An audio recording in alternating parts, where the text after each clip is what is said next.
साल से बीजेपी की सरकार है।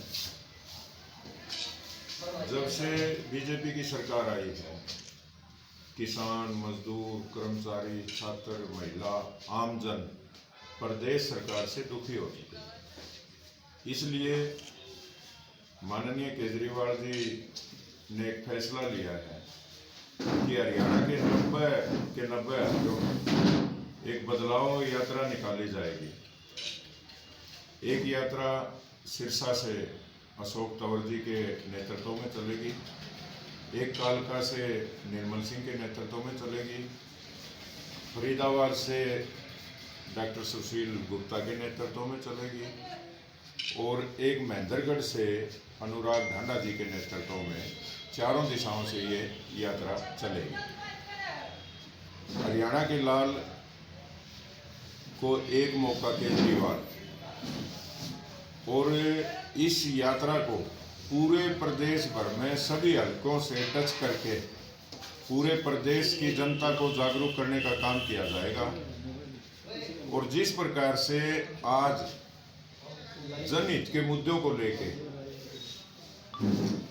कहीं भी सरकार बीजेपी की गंभीर नहीं है, उनके बारे में बताया जाएगा। जिस प्रकार से शिक्षा आज 1538 स्कूलों में बेटियों के लिए शौचालय नहीं है।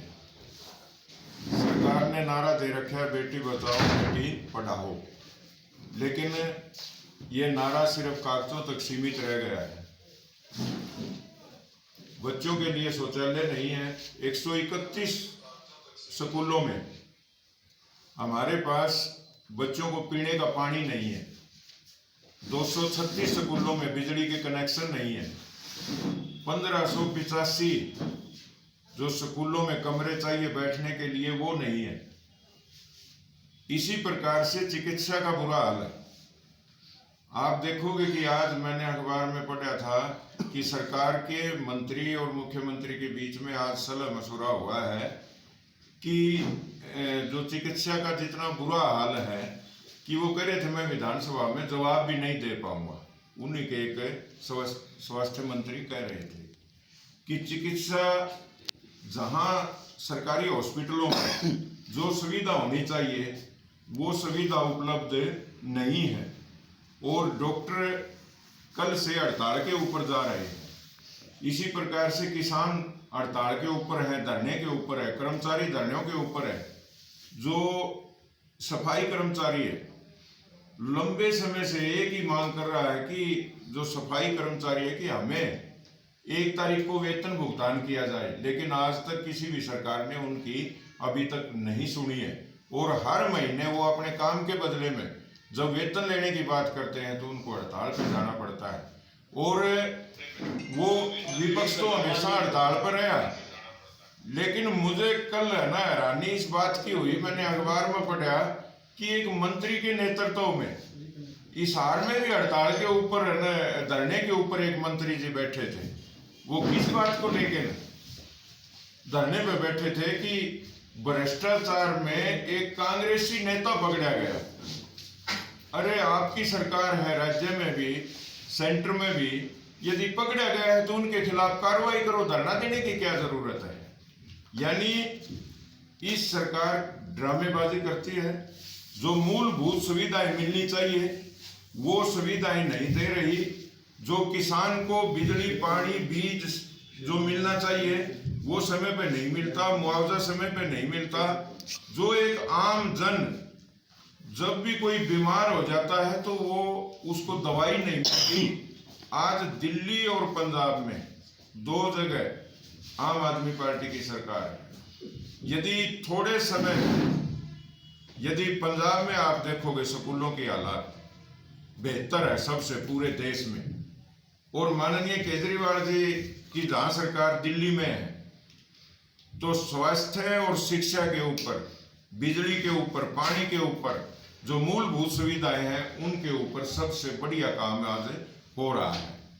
लेकिन यहाँ की जो बीजेपी की सरकार है मूलभूत सुविधाओं की तरफ ध्यान ना देके सिर्फ और सिर्फ जात पात और धर्म की राजनीति कर रहे हैं।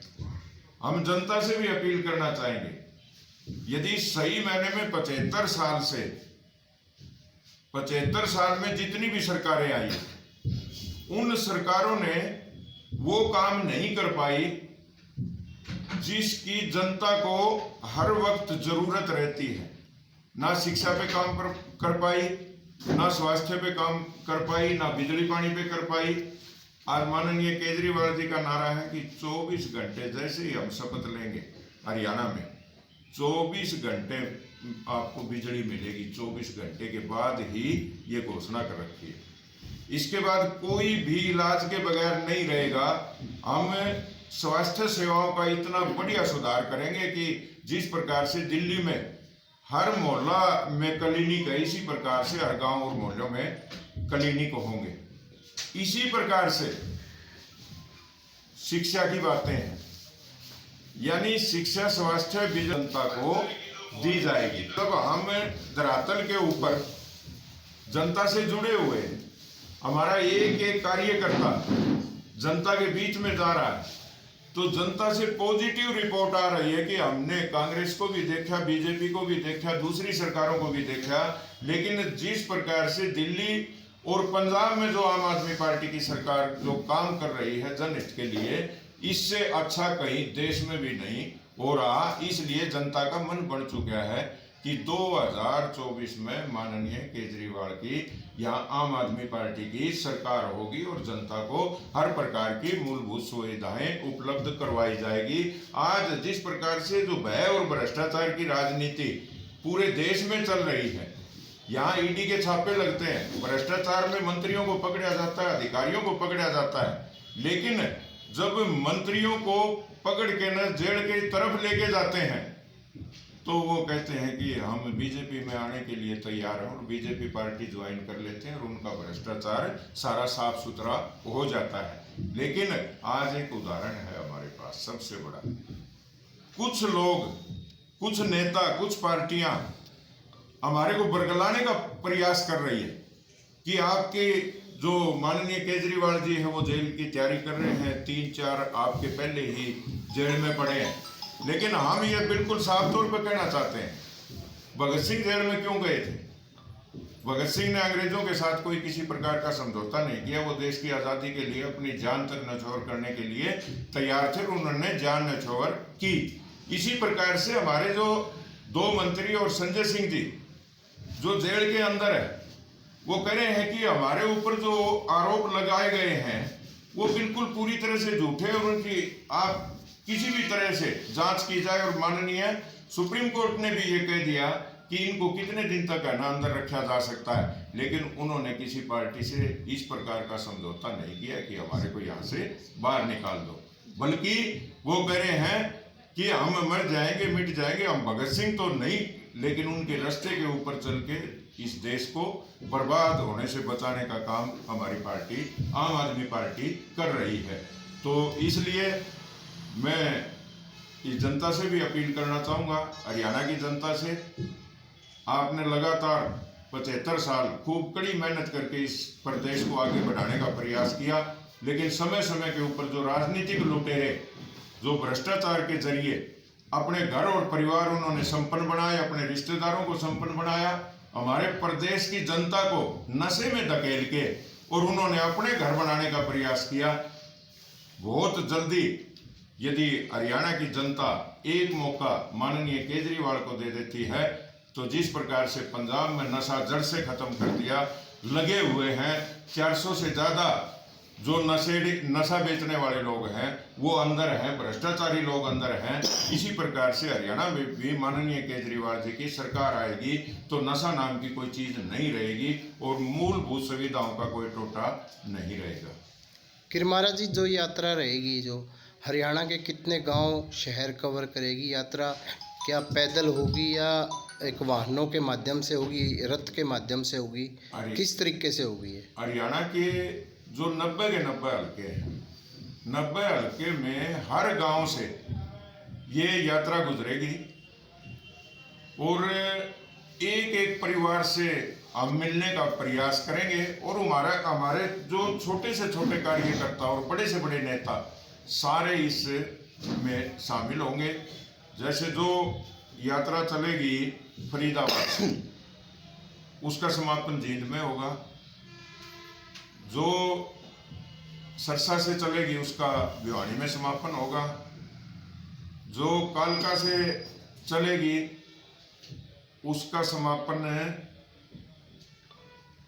जी कहाँ का है, कालका वाली का। जो महेंद्रगढ़ से चलेगी उसका समापन भिवानी से होगा।